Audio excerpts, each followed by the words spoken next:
Bonjour à tous, nous sommes le lundi 15 avril 2024.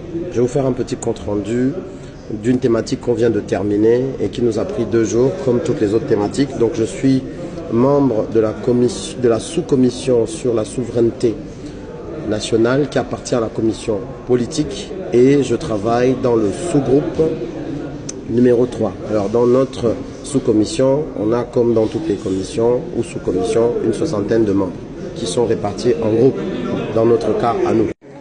Donc ce matin, en réunion plénière de notre sous-commission, on a d'abord commencé par discuter du cadre du prochain thème qui est sur la sécurité et la défense. Avant d'aborder pour nous le groupe 3, l'avant-dernier thème qu'on a traité qui est donc en rapport avec la diplomatie. Donc je vais vous faire un petit compte rendu sur la diplomatie, mais ensuite j'embrancherai sur la partie défense puisqu'on a déjà reçu quelques documents vulgarisables puisqu'ils sont publics sur lesquels je peux déjà vous faire un petit compte rendu.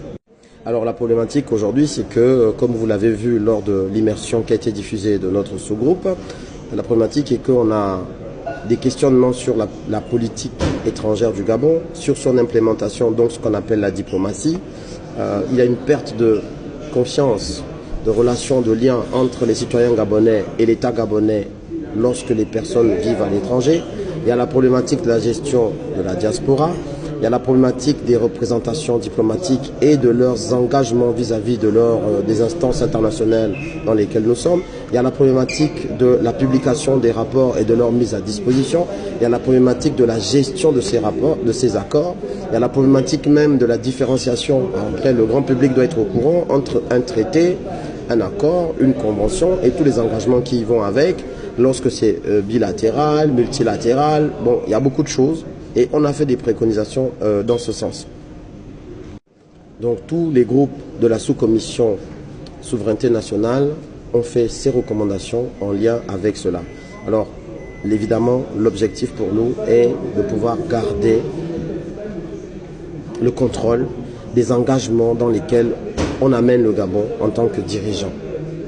Et d'expliquer aux populations dans quoi ils sont engagés et surtout que cela se fasse toujours suivant les principes clairs des accords et de la diplomatie, l'intérêt mutuel. Donc rien ne doit être fait contre l'intérêt du Gabon et des Gabonais. La stratégie globale, donc déterminer une stratégie globale à l'avantage du pays, pour nous qui défendons les intérêts du pays ou pour toute organisation qui défend les intérêts du pays, et ensuite avoir des spécialisations ou ce qu'on appelle des accords spécifiques qui sont en lien avec ce cadre général qui a été fixé et qui est également structuré dans les accords. Il y a la problématique du contrôle intergouvernemental de l'application de ces accords, traités, conventions, etc. pour que déjà on n'ait pas des accords qui tombent en désuétude, c'est-à-dire que la fin de l'accord arrive, l'accord est obsolète, mais il n'y a pas eu renouvellement, ou bien un accord cadre est posé, mais lui il devient obsolète alors que les accords spécifiques, eux, ils continuent.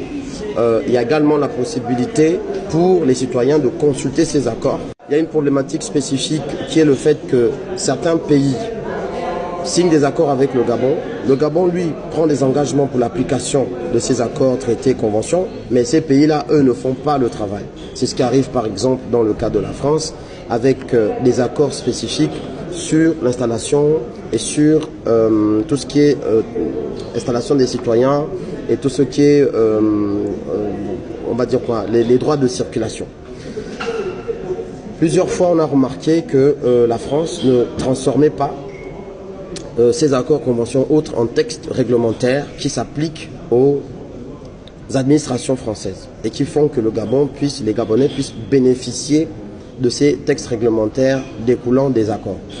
Par exemple, c'est le cas pour tout ce qui est APS, autorisation provisoire de séjour. Aujourd'hui, les Gabonais, pour avoir leur spécificité avantageuse, c'est-à-dire 9 mois multipliés par 2, ils sont obligés de faire utiliser une jurisprudence qui a été produite, je pense, par un tribunal à Toulouse et qu'il faut à tout moment aller brandir auprès des préfectures pour bénéficier de l'autorisation provisoire de séjour, normalement qu'on doit avoir à 18 mois au lieu de de 1 an, si ma mémoire est bonne, pour tous les autres. Donc vous voyez un peu ce genre de spécificité qui doit être transformé en texte réglementaire au niveau de la France pour appliquer l'accord spécifique dont nous jouissons en tant que Gabonais avec la France. C'est un exemple avec la France, mais cet exemple, on peut l'utiliser pour d'autres. Notre principe cadre est de veiller à ce qu'on puisse avoir des accords bilatéraux avec l'État, mais surtout si on peut avoir des accords incluant les ensembles, ce serait encore mieux. Par exemple, si un accord, au lieu d'être avec un pays européen et avec un grand ensemble, Schengen ou Union européenne de manière générale, c'est encore plus avantageux, tant que cet accord lui-même est avantageux pour le Gabon. Donc voilà, et puis nous avons défini les impacts de toutes ces préconisations et recommandations. Je ne vais pas rentrer là dans le détail concret, mais cette présentation sera faite en plénière de toutes les sous-commissions, donc la plénière du dialogue national pour validation des décisions. Mais d'abord, il y aura une synthèse qui est faite dans la commission qui a 4 sous-commissions. Voilà.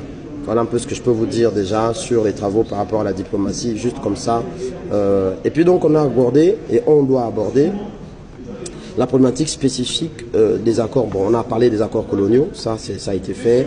On nous a assuré clairement que les accords coloniaux, la plupart, ou sinon la totalité, avaient été abrogés, et qu'aujourd'hui on a des accords qui sont faits secteur par secteur avec des accords cadres, et ces accords-là, il y a des préconisations qu'on a faites là-dessus sur des principes généraux de ces accords, et puis il y aura certainement d'autres actions qui vont être menées sur ces accords, notamment portant révision de chacun d'entre eux.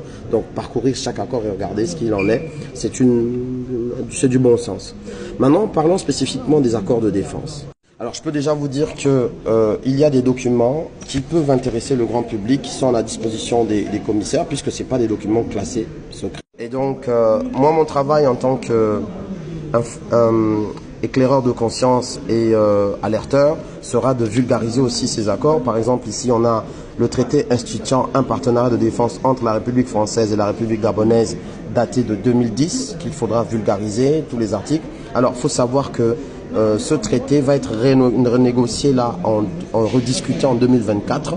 Et donc, il peut aboutir à une modification consécutivement d'ailleurs aux recommandations qui seront faites lors du dialogue national. Donc ça tombe à pic, on va dire ça. Nous disposons également de documents plutôt organiques et internes au Gabon qui portent par exemple le décret portant attribution et organisation du ministère de la Défense nationale qu'il faut vulgariser.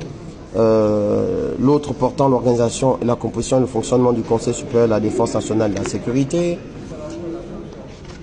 Le décret fixant les attributions, l'organisation et le fonctionnement du secrétaire général de la Défense nationale et de la sécurité publique. De manière générale, il y a une panoplie de documents à notre disposition. Moi, en tant que responsable d'une communication publique et alerteur de conscience ou éveilleur de conscience, je me ferai un devoir de vous présenter ces documents-là et de vulgariser dessus. C'est aussi un de mes engagements en participant au dialogue national inclusif. Donc là, je vais vous sortir des éléments juste pour que vous voyez les lectures que je dois faire et que j'ai commencé. Donc le règlement intérieur, j'en ai déjà parlé. Ça, c'est le règlement intérieur du dialogue national inclusif. Vous avez ici une loi portant organisation générale de la défense nationale et de la sécurité publique. C'est une loi, donc c'est public, c'est le Parlement qui a voté cette loi. Vous avez ici un décret, hein, ce sont des éléments, on dit que nul n'est censé ignorer la loi. Décret portant règlement de discipline générale dans les forces de défense. Alors ce qui est intéressant, c'est que dans ce décret, il y a des places qui sont classées secrets et qui ne sont donc pas rendues publiques. C'est normal, c'est comme ça dans tous les pays du monde. Donc ça prouve bien qu'il y a eu tout un travail qui permettait de regarder quelles sont les choses qu'on peut diffuser en public. Donc ça veut dire que tous ces documents sont à l'attention du public. Vous avez ici une ordonnance portant statut particulier des militaires, donc sur laquelle je vais faire également de la communication de vulgarisation après l'avoir lu. On a ici la liste des accords datant de 1960, ce qu'on appelle les accords coloniaux, qui a été imprimée à votre attention et à l'attention des commissaires, donc c'est des documents publics.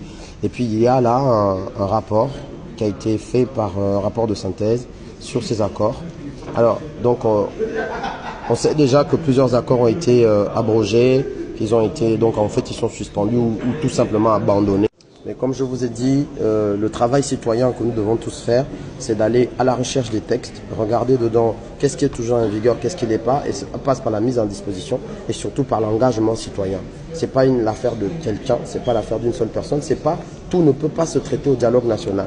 Nous devons devenir aujourd'hui des éveilleurs de conscience. Moi, j'aimerais qu'il y ait 10 000, 20 000, 30 000 personnes qui sont, on va dire, chiantes et qui vont chercher document par document, même aller faire des autorisations aux archives nationales pour regarder ces documents-là et puis agir dessus.